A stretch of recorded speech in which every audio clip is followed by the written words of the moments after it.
Shalom, selamat malam, salam sejahtera dalam kasih Tuhan kita Yesus Kristus. Kita bersyukur pada kesempatan malam hari ini bisa kembali menikmati kebersamaan kita melalui ruang kebenaran firman Tuhan. Seperti biasa sebelum baca firman Tuhan kita akan tunduk kepala dan berdoa. Kami bersyukur ya Bapa Surgawi oleh karena kasih dan kemurahan-Mu yang senantiasa Kau limpahkan dalam kehidupan kami. Bahkan pengampunan-Mu yang sempurna atas hidup kami membuat kami senantiasa bisa bersekutu dengan firman kebenaran di mana seluruh umat-Mu saat ini siap untuk menikmatinya. Oleh dari itu ya Tuhan, urapi kami semua. Urapi dalam ruang ini Tuhan. Ruang pemberitaan firman ini boleh sungguh-sungguh kami rasakan. Dan firman boleh senantiasa memberkati kami. Tutup bungkus roh, jiwa, dan tubuh kami. Supaya keberkatanlah kami oleh karena kebenaran firman-Mu. Dalam Kristus kami berdoa. Amin. Pada kesempatan malam hari ini, tentu kita bersyukur dan berharap senantiasa bahwa kita dalam keadaan baik, dalam perlindungan Tuhan. Kendati pun dalam hari-hari belakang ini begitu banyak persoalan, begitu banyak hal yang harus kita hadapi, bahkan juga kita mungkin mengalami hal yang sulit sepertinya. Namun pada malam hari kita akan berbicara tentang pertolongan Tuhan di masa-masa sulit, di masa-masa sukar kehidupan kita. Kita baca dalam Mazmur pasal 46 ayat 11 bagian A saja. Diamlah dan ketahuilah, akulah Allah. Pemazmur memberikan masukan kepada kita malam hari ini bahwa Tuhan adalah tempat perlindungan yang paling aman bagi setiap jiwa kita. Ketika Daud Mazmur ini mengalami begitu banyak persoalan, begitu banyak tekanan, begitu banyak hal yang mengancam jiwanya. Dan Daud sangat memahami bahwa Tuhan adalah satu-satunya tempat perlindungan. Tuhan adalah satu-satunya sumber pertolongan di masa-masa sulit dan sukar. Diam dan ketahuilah bahwa akulah Tuhan. Nah tentu firman ini menginginkan kita untuk memahami apa yang juga pernah dialami seorang yang bernama Daud. Ya, dia sama seperti saya dan saudara. Dia dipilih Tuhan. Dia harus mengalami sebuah perjalanan kehidupan. Namun kita akan melihat apa yang dia mau bagikan dalam waktu yang singkat ini. Dengan kata diamlah. Kebanyakan masalah-masalah yang terjadi ini justru di saat kita sulit. Ya, bahkan kita tidak mampu untuk bersikap tenang. Ketika kita tidak mampu bersikap tenang dan berdiam diri, justru bukan malah menjadi ringan, bahkan masalah itu menjadi semakin sulit dan menjadi semakin kompleks dalam kehidupan kita. Penting kita memahami seruan firman Tuhan dalam Mazmur ini. Diamlah. Bapak Ibu, dalam menghadapi masalah, dalam menghadapi kesulitan, kesukaran yang sudah terjadi dan yang sedang terjadi, dan yang mungkin juga akan terjadi, masih akan terus terjadi sepanjang kita menjadi percaya, betapa pentingnya menghadapi masalah, butuh sikap tenang. Ya, kalau tidak justru sebaliknya saudaraku, akan saya katakan tadi akan menimbulkan begitu banyak masalah yang akan muncul kemudian. Sikap tenang ini sangat dibutuhkan. Bapak Ibu sudah dikasih oleh Tuhan, berapa kali mungkin kita mengalami hal persoalan kehidupan dan kita gagal untuk bersikap menjadi tenang. Padahal itu semua keputusan kita. Ya. Namun untuk berdiam diri dan menjadi tenang ini butuh pemahaman, butuh. Ya ini perlu waktu. Saya dan saudara mungkin pernah mengalami. Kita butuh waktu untuk menjadi tenang. Kita lihat di dalam 1 Petrus seperti yang sering kita dengar dari seruan firman Tuhan ini dalam 1 Petrus. Kita lihat di dalam 1 Petrus di pasal yang keempat. 1 Petrus pasal 4 ayat yang ke-7. Saya akan bacakan bagi kita sih. Kesudahan segala sesuatu sudah dekat. Karena itu kuasailah dirimu dan jadilah tenang supaya kamu dapat berdoa. Hari-hari ini saudaraku jelang kedatangan Tuhan, berita-berita tentang kesulitan, kesukaran, bencana, malapetaka. Bahkan hari-hari ini banyak orang sudah mulai dibingungkan dengan rupa-rupa berita kabar yang memang harus kita respon. Ya, harus kita respon dengan positif ya. Mengenai berita-berita gempa bumi yang akan menyusul satu demi satu dan berapa tempat sudah kita lihat dari pemberitaan media, kita tidak boleh mengabaikan. Semua seruan yang dilakukan, pemerintah sudah menghimbau kita harus betul-betul merespon dengan bijak, dengan sikap yang arif bijaksana, dengan sikap yang positif. Jangan meremehkan apapun bentuknya. Karena kalau kita tidak merespon dengan baik, kita akan sulit bersikap tenang. Tapi ketika kita punya respon yang positif, kita punya sikap yang tenang, kita akan bisa melakukan aktivitas kita sebagaimana seharusnya seseorang yang sudah menerima berita. Sesungguhnya bagaimana seorang yang sudah mengerti tentang bagaimana firman Allah katakan, diam dan ketahuilah bahwa akulah Tuhan. Untuk diam ini kita memerlukan pengetahuan juga daripada Tuhan, dari firman kebenaran. Bagaimana kita bisa bersikap tenang, dikatakan kuasai dirimu. Ya. Untuk menjadi tenang, menguasai diri, bukan menguasai keadaan, saudaraku. Ya. Saudara dan saya nggak akan mungkin mampu menguasai keadaan di luar diri kita. Ya, yang paling bijak adalah mulai menguasai diri supaya kita bisa tenang. Saudara, saya tidak akan mampu menguasai siapapun ya di luar diri kita selain diri kita sendiri. Ya, kuasai diri, jadi tenang supaya bisa atau dapat berdoa. Doa adalah sarana untuk kita berkomunikasi dengan sumber ketenangan. Allah, Tuhan, Elohim adalah sumber ketenangan di dalam batin dan jiwa kita. Ya, apapun yang terjadi, kabar apapun yang harus kita respon dengan positif, kita harus berjaga-jaga, kita harus mempersiapkan diri, mengatur segala sesuatunya dengan penuh hikmat. Ya, tidak percuma pemerintah memberikan kabar kepada setiap masyarakat untuk tetap waspada dan berjaga-jaga. Ada peringatan-peringatan yang harus kita tanggapi dengan baik, saudaraku. Dan tidak semua tentu berita ini harus betul-betul diperhatikan, dipelajari ya. Dan saya percaya pemerintah bertanggung jawab untuk keselamatan masyarakatnya, bangsanya. Bapak Ibu, saudara dikasihi Tuhan, apapun hari ini saudara yang sempat mungkin menggoncangkan hati saya dan saudara, menimbulkan kecemasan, kekhawatiran, berusahalah untuk menjadi tenang. Bangun komunikasi dengan Tuhan, kepada Allah Elohim yang hidup, sumber ketenangan. Dengan tenang kita bisa mengatur fokus kita, ya. Kita bisa mengatur fokus kita pada Tuhan dan pada apa yang harus kita kerjakan dalam menghadapi masalah. Jadi ini penting. Jangan sampai kita fokus kepada Tuhan, kita juga tidak berjaga-jaga, kita tidak memperhatikan pada fokus yang harus juga kita kerjakan di luar diri kita. Mempersiapkan segala sesuatunya, menjaga diri dengan baik, menjaga sikap dengan baik. Maka masalah-masalah yang dihadapi di masa-masa yang sulit ini, kita masih bisa merasakan Tuhan, merasakan sumber pertolongan, merasakan pertolongan langsung daripada Tuhan. Yang kedua, Bapak Ibu Saudaraku, setelah diamlah atau tenanglah, yang dikatakan apa? Ketahuilah ya bahwa akulah Allah Tuhan Elohim yang hidup itu. Ada yang harus kita ketahui ya. Tadi kita bisa menguasai diri, kemudian kita bisa menjadi tenang. Ya, untuk menjadi tenang kita tidak begitu saja menjadi tenang, tapi kita bisa kemudian menguasai diri. Supaya apa? Supaya kita bisa berdoa, tadi dikatakan. Ketahuilah bahwa akulah Tuhan. Kita harus tahu bahwa apa yang kita yakini, kita sembah, Yesus Kristus adalah satu-satunya Tuhan. Tidak ada keselamatan bagi jiwa kita, bagi iman Kristen kita. Ya, selain Yesus Kristus Tuhan. Dan bagi sebanyak mungkin orang yang akan dipanggil oleh Tuhan Allah kita untuk mempercayai bahwa Yesus adalah Tuhan. Bagaimana kita harus ketahui ini, ya, bahwa Tuhan adalah Allah yang hidup. Yesus Kristus Tuhan adalah Elohim yang hidup.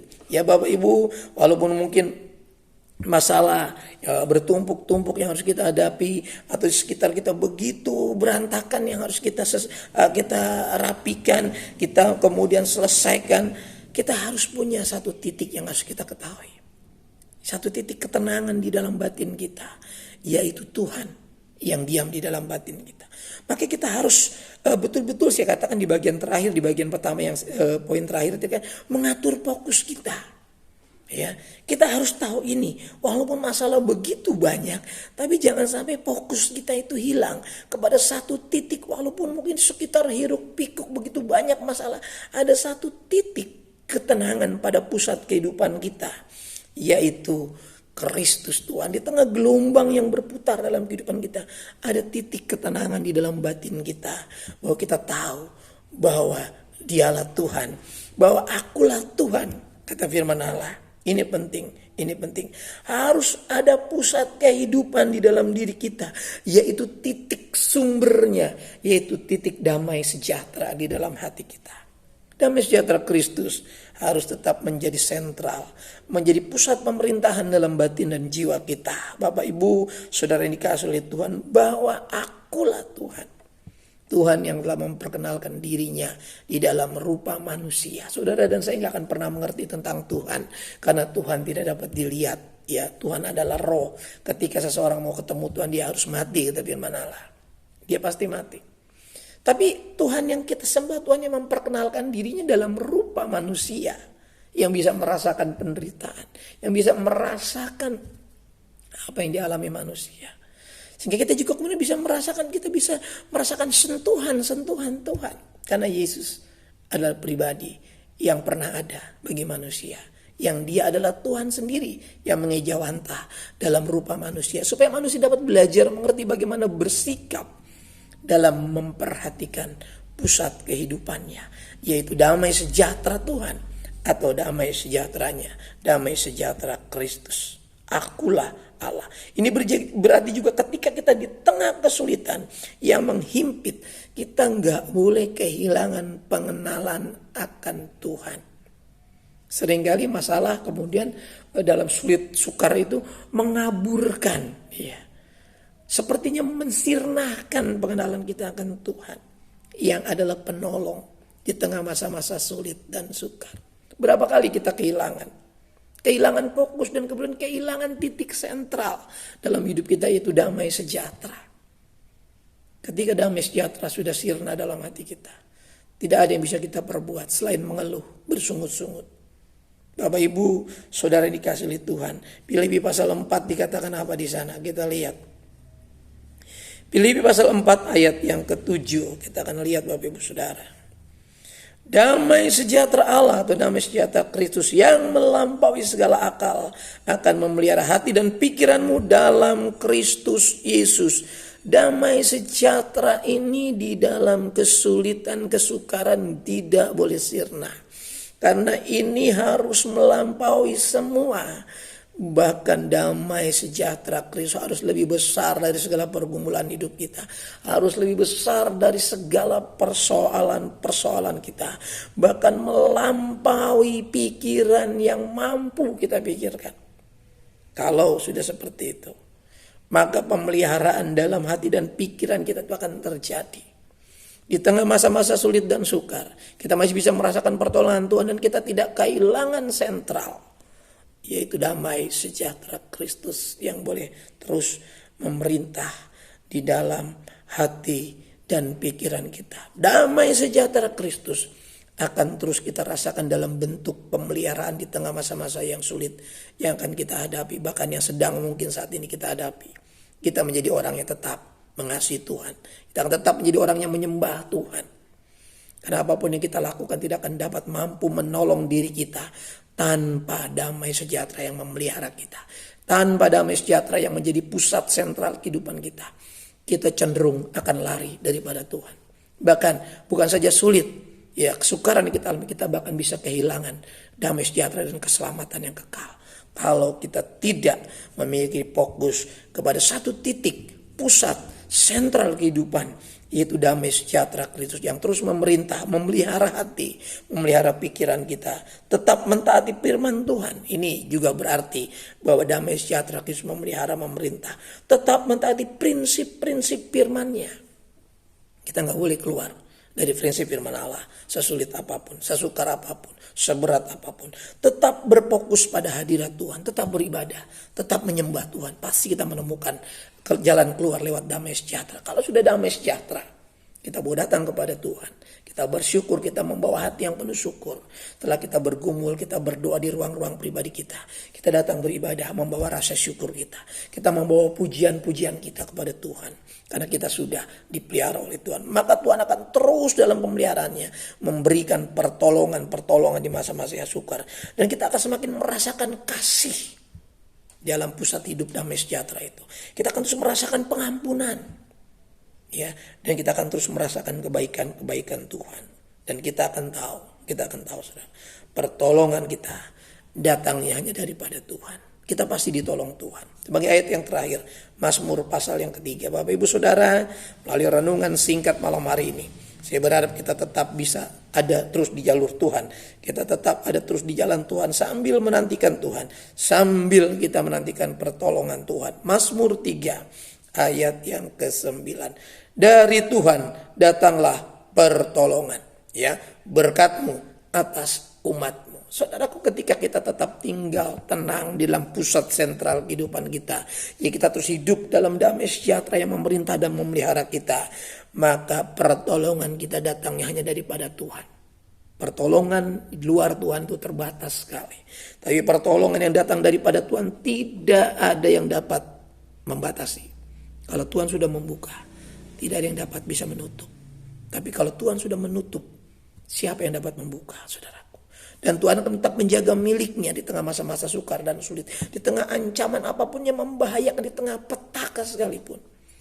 Tuhan berjanji, Dia tidak akan meninggalkan, Dia akan terus memberkati kita. Tuhan menolong, Tuhan menyertai saudara, tetap semangat, tetap setia. Jangan lari dari kenyataan dan jangan lari dari hadirat Tuhan. Tetap tinggal pada Tuhan dan rasakan dan temukan pertolongan Tuhan. Tuhan memberkati kita. Kita tunduk kepala. Terima kasih Tuhan buat kesempatan malam hari ini mendengarkan sabda-Mu. Berbicara lebih jauh dalam setiap hati kami. Supaya kami mengerti maksud-maksud-Mu ya Tuhan. Di tengah kehidupan yang semakin tidak menentu ini. Di tengah kehidupan yang semakin sulit dan sukar ini. Bahkan di tengah rupa-rupa berita yang sempat mungkin mengganggu pikiran setiap kami umat Tuhan. Kami tetap punya firman yang menjanjikan pertolongan. Jaga dan lindungi umat-Mu Tuhan untuk tetap setia, untuk tetap sungguh-sungguh taat pada prinsip-prinsip firman Allah. Supaya kami jangan keluar dari kebenaran. Dan kami akan mengalami banyak hal-hal yang berat dalam hidup kami. Dan seringkali kami tidak merasakan bahwa Tuhan sedang mengasihi kami. Tuhan tolong, jangan ada satu pun di antara kami yang mengandalkan kekuatan, yang mengandalkan kemampuan dan lari dari pertolongan Tuhan. Terima kasih Tuhan, peliharakan umat-Mu, berkati umat-Mu semua. Yang sakit disembuhkan malam hari ini, yang susah dihiburkan, yang kekurangan dicukupkan, yang menemukan jalan buntu diberikan jalan keluar, yang berharap akan apapun Tuhan, Tuhan nyatakan lewat iman dan pengharapan mereka. Berkat Tuhan melimpah. Para orang-orang tua kami, para lansia, para janda duda, Tuhan peliharakan mereka dalam kasih Tuhan. Berkati dan pelihara mereka sesuai dengan kasih dan kemurahan Tuhan. Melalui orang-orang terdekat, pakai Tuhan untuk menjadi saluran berkat. Para suami istri, berikan juga umur yang panjang, badan yang sehat, sampai lanjut usia. Kami boleh melihat kebaikan Tuhan, membesarkan anak-anak kami dalam keteladanan hidup di dalam Tuhan. Berkati segala kebutuhan. Tuhan cukupkan apa yang dibutuhkan setiap keluarga, para suami istri. Berikan kemampuan, hikmat, kebijaksanaan dalam mengelola, dalam mengatur, dalam membimbing keluarga, anak-anak sebagai buah nikah, dalam pertumbuhan, dalam pendidikan, dalam pekerjaan, dalam perjodohan mereka. Tuhan memberkati yang membutuhkan momongan. Juga Tuhan buka jalan. Sudah diberikan Tuhan pelihara lindungi sampai proses persalinan. Tuhan menyertai dalam pertumbuhan selanjutnya. Boleh tumbuh kembang anak ini menjadi anak-anak generasi gereja Tuhan yang siap melanjutkan pekerjaan Tuhan sampai Tuhan Yesus datang. Tolong yang membutuhkan pekerjaan, berikan pekerjaan yang saat ini. Tuhan sudah bekerja, Tuhan lindungi posisi jabatan mereka. Tuhan yang mempromosikan mereka. Supaya mereka tetap menyadari bahwa tanpa Tuhan tidak akan ada artinya. Bahwa bersama Tuhan mereka akan sungguh-sungguh menjadi dampak bagi banyak orang yang Tuhan tempatkan di sekeliling mereka. Demi kemuliaan Tuhan kami Yesus Kristus. Gereja Tuhan, umat Tuhan. Program-program gereja Tuhan. Untuk rencana PPG, untuk rencana gathering. Kami serahkan ke dalam tangan Tuhan. Panitia dan umat Tuhan diberkati semua. Keamanan, kesehatan, keselamatan. Tuhan anugerahkan program gereja untuk pembangunan, renovasi, perbaikan selanjutnya. Dalam menghadapi masa raya Natal ke depan juga Tuhan. Kiranya sudah dapat kami perbaiki Tuhan. Bagian-bagian dapat diperbaiki. Tuhan campur tangan, Tuhan buka jalan, buka berkat. Bagi gereja, bagi keluarga, bagi pekerja. Menyerahkan Tuhan bangsa dan negeri ini ke dalam tangan Tuhan. Rencana pemilu kada, rencana pemilihan kepala-kepala daerah Tuhan berkati. Tuhan kiranya campur tangan, berikan keamanan, keselamatan di tengah situasi yang ada saat itu. Juga berikan keamanan di bangsa kami. Pemerintah akan menyelesaikan maksa baktinya juga Tuhan berkati. Pelantikan pada bulan-bulan mendatang juga Tuhan tolong berkati. Jika kami boleh memiliki pemimpin bagi bangsa ini yang dapat mengayomi, dapat membawa bangsa ini dalam kemajuan-kemajuan. Berkati negeri kami Indonesia Tuhan, dari Sabang sampai Merauke, dari Miangas sampai ke Pulau Rote. Jadikan negara kami negara yang adil, makmur, cukup, sandang pangan, keamanan di mana melakukan pekerjaan tersedia dan Injil Tuhan bebas diberitakan. Nama Tuhan tetap kami permuliakan. Berkati umat malam hari masih bekerja dalam bepergian, dalam kembali dari bepergian, dalam perkuliahan mereka Tuhan sertai, kumpulkan di rumah dengan selamat, bangunkan besok dengan tubuh yang sehat, dengan kekuatan baru, dengan berkat-berkat yang sudah diperbaharui. Persembahan-persembahan yang kami berikan senantiasa bagi menopang pekerjaan Tuhan setiap Rabu malam ini. Tuhan bubuhkan berkat atasnya supaya nama Tuhan dipermuliakan, pekerjaan Tuhan tetap dapat berjalan. Tuhan Yesus memberkati jemaat yang dirahmati oleh Tuhan. Sebelum kita kembali dalam aktivitas kehidupan kita, melewati sepanjang malam hari ini, mari bersama-sama kita buka kedua belah telapak tangan kita dan arahkan hati kita kepada berkat Tuhan. Turunlah kiranya anugerah dan damai sejahtera dari Bapa kita yang di sorga, kasih sayang dan kecintaan dari pengantar kita yang hidup, Tuhan Yesus Kristus, persekutuan keintiman Roh-Nya yang Maha Kudus menyertai saya, menyertai saudaraku sekalian mulai malam hari ini sampai fajar Maranatha. Tuhan jemput kita di awan-awan yang permai. Dalam berkat nama Tuhan Yesus Kristus, kita ini berkati Tuhan, sama-sama katakan amin. Tuhan berkati kita. Shalom.